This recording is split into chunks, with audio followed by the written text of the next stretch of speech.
Selamat pagi teman-teman semua. Kita jumpa lagi dalam Edu Series. Edu Series hari ini kita akan bahas sesuatu yang mungkin agak berbeda dengan pembahasan-pembahasan sebelumnya, di mana kita hari ini akan belajar pada ahlinya ahli, a core of the core gitu ya. Kalau bahasa guyonannya core of the core dari perencanaan keuangan. Jadi ini adalah orang yang memiliki kemampuan, diberi kemampuan oleh Tuhan, kemampuan yang luar biasa untuk bisa mengajarkan kepada kita tentang konsep pengelolaan keuangan, pengelolaan sumber daya. Dan orang ini mungkin selama ini kita pelajarin, tapi mungkin kita nggak sadar gitu teman-teman semua. Nah, siapa orang itu? Nanti teman-teman akan tahu, semua akan tahu siapa dia. Dan kisah ini adalah kisah yang spesial gitu ya, karena dia tidak hanya diabadikan di dalam buku dongeng atau buku cerita, tapi diabadikan di dalam kitab suci. Wow, luar biasa. Jadi ternyata zaman dulu ada orang yang sudah diberi anugerah untuk mengajari kita mengenai perencanaan keuangan yang baik dan benar gitu ya. Jadi kalau kita mau belajar soal perencanaan keuangan yang baik dan benar, sebenarnya nggak usah cari kemana-mana, karena ternyata di dalam kitab suci, terutama kitab suci orang Muslim, Al-Quran, itu sudah ada. Dan saya dengar tidak hanya di kitab suci Al-Quran, tapi di kitab suci sebelumnya juga disebut. Nah, siapakah dia? Saya akan bawa teman-teman dalam sebuah cerita. Nah, yuk kita mulai dengar dan ikuti ceritanya. Cerita tentang pelajaran soal perencanaan keuangan yang masih relevan, masih berlaku hingga hari ini. Yuk kita mulai lihat ke slide. Nah teman-teman, ini adalah slide pertama. Jadi kisahnya dimulai di Mesir. Tahunnya tidak pernah diketahui tahun berapa gitu ya. Dan waktu itu Raja Mesir yang berkuasa di sana, dan setiap Raja Mesir yang sangat berkuasa itu diberi gelar Fir'aun. Walaupun akhirnya nama Fir'aun itu hanya disebut untuk Raja Mesir yang berkuasa di zaman Nabi Musa dan Nabi Harun. Tapi sebenarnya Raja-Raja Mesir yang berkuasa itu diberi gelar Fir'aun.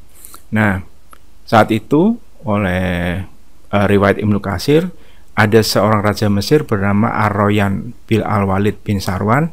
Bermimpi dia. Suatu malam dia tidur dan dia bermimpi gitu. Apa sih mimpinya? Nah, sang raja itu bermimpi melihat 7 ekor sapi betina yang gemuk dimakan oleh 7 sapi betina yang kurus gitu. Dan dia melihat 7 butir gandum yang hijau dan 7 lainnya kering. Wah, ini mimpi ini ternyata mengganggu pikiran sang raja. Jadi dia tiba-tiba kepikiran. Biasanya dia tidak terlalu kepikiran soal mimpi, dan dia tiba-tiba merasa mimpi ini kok kayaknya ada sesuatu yang menurut dia penting gitu. Maka dia kumpulkan semua pembesar di Mesir pada waktu itu, pemikir kerajaan, orang-orang pintar, dia kumpulin semua untuk membantu menakwilkan atau menerjemahkan mimpi sang raja gitu. Tapi apa kata para pembesar, orang-orang pintar itu? Mereka bilang bahwa ini adalah mimpi kosong yang nggak bisa ditakwilkan, dan mereka bilang memang mereka tidak pernah punya keahlian untuk mentakwilkan mimpi gitu. Dan itu terus terang membuat raja kecewa gitu ya. Raja sangat kecewa karena dia merasa bahwa mimpinya ini mimpi yang sangat bermakna, hingga hal ini didengar oleh pelayan penuang minuman raja. Nah, si pelayan ini ternyata dulu pernah dipenjara. Dia dipenjara satu sel bertiga dengan orang yang namanya Yusuf, dan satu orang lagi yang dipenggal oleh raja karena berkhianat. Nah, dua orang yang satu sel sama Yusuf ini, dia bilang mereka punya mimpi.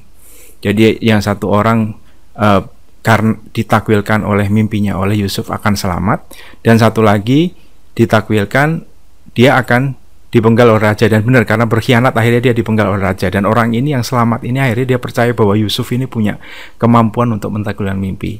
Dia bilang kepada raja, "Raja, aku akan kasih tahu kamu, aku akan beritahu kamu orang yang bisa menakwilkan mimpi. Namanya Yusuf. Dia pernah berada satu penjara sama aku," kata si penuang minuman raja ini. Maka raja saking penasarannya memerintahkan untuk panggil Yusuf, gitu ya. Nah, pada saat ditanya soal mimpi itu, Yusuf berkata bahwa takwil mimpi itu adalah agar kalian bercocok tanam 7 tahun berturut-turut. Jadi bekerja keras selama 7 tahun berturut-turut, dan hendaklah apa yang kamu peroleh itu dari pekerjaan kamu bercocok tanam itu atau bekerja, gitu ya, itu kamu simpan, dan kamu biarkan bulirnya agar tidak rusak kecuali sedikit untuk kamu makan. Luar biasa. Jadi message-nya adalah jangan dihabiskan semua, jangan dimakan semua, simpan sebagian besar. Yang sebagian kecil boleh dimakan. Jadi istilahnya adalah disisihkan, bukan disisakan, gitu. Kalau disisakan kan biasanya sisa itu sedikit ya. Jadi yang dimakan banyak, sisanya sedikit. Nah ini enggak, ini justru yang suruh makan sedikit, gitu. Kenapa harus seperti itu, gitu ya? Karena kenapa kamu harus simpan sebagian hasil panenmu, gitu? Karena akan datang 7 tahun berikutnya yang sangat sulit, yang itu disebut musim paceklik ya biasanya ya, dimana mungkin musim kemarau terlalu panjang gitu sehingga tanaman nggak bisa tumbuh karena terlalu panas, yang itu akan menghabiskan apa yang kamu simpan sebelumnya, kecuali bibit-bibit gandum yang kamu simpan, gitu. Jadi bayangin, tadi disuruh nyimpen, kenapa? Karena Nabi Yusuf, si Yusuf ini sudah dikasih tahu sama Tuhan bahwa akan ada kejadian setelah sejahtera, sejak kerja keras tadi hasilnya banyak, akan datang 7 tahun yang kita nggak bisa ngapa-ngapain, gitu. Dan kenapa itu penting? Message yang ketiga yang Yusuf sampaikan adalah, dan setelah cobaan musim paceklik itu akan datang tahun di mana manusia diberi hujan dengan cukup dan Allah menghilangkan kesulitan dari mereka.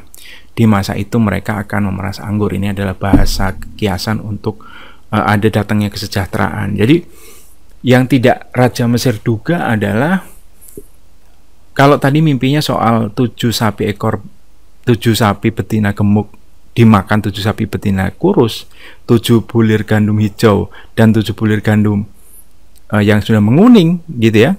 Mimpinya cuma itu. Ternyata Yusuf memberi tambahan informasi bahwa setelah paceklik itu akan datang kesejahteraan. Intinya apa sebenarnya? Jadi intinya adalah kita tidak pernah tahu apa yang akan terjadi di masa depan, gitu ya.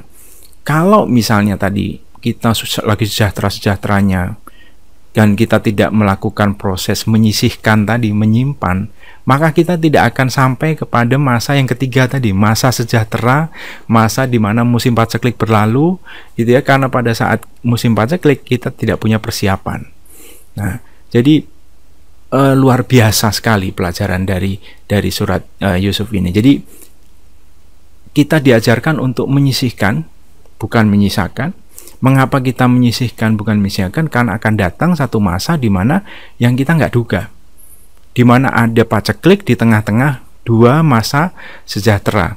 Barangkali kalau kita nggak menyimpan, maka uang kita tidak akan sampai ke masa yang sejahtera itu, gitu. Itu pelajaran yang luar biasa.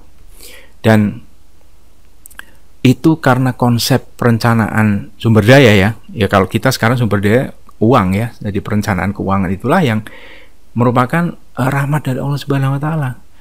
Dan itu membuat Yusuf ditawari, diangkat, dan dia menawarkan diri sebenarnya, Yusuf menawarkan diri untuk bisa mengabdi kepada orang banyak, dan dia akhirnya menjadi bendaharawan negara Mesir yang membawa Mesir menjadi sebuah negara yang makmur sejahtera, yang ketika musim paceklik semua negeri di seluruh dunia hancur lebur, Mesir tetap berjaya. Itu yang membuat akhirnya saudara-saudara Yusuf yang tadinya membuang Yusuf datang lagi kepada Yusuf, dan dia nggak tahu, mereka tidak tahu bahwa ternyata yang mereka hadapi adalah Yusuf yang sempat mereka buang ke sumur. Mungkin teman-teman bisa baca kisah Nabi Yusuf sebelumnya ya, sebelum sampai ketemu Raja Mesir itu. Dan ini yang menyelamatkan rakyat Mesir dari bencana kelaparan, bencana paceklik gitu ya. Dan ini yang konsep ini yang tidak dimiliki oleh negara-negara lain, yang akhirnya mereka kolaps gitu ya. Nah teman-teman, apa sih sebenarnya pelajaran yang kita bisa ambil dari Nabi Yusuf? Kalau saya bilang itu adalah perencana keuangan pertama di dunia gitu ya.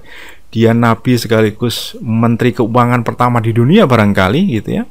Bahwa Nabi Yusuf bilang bahwa kalau kamu punya penghasilan banyak, sisihkan dulu, bukan disisakan.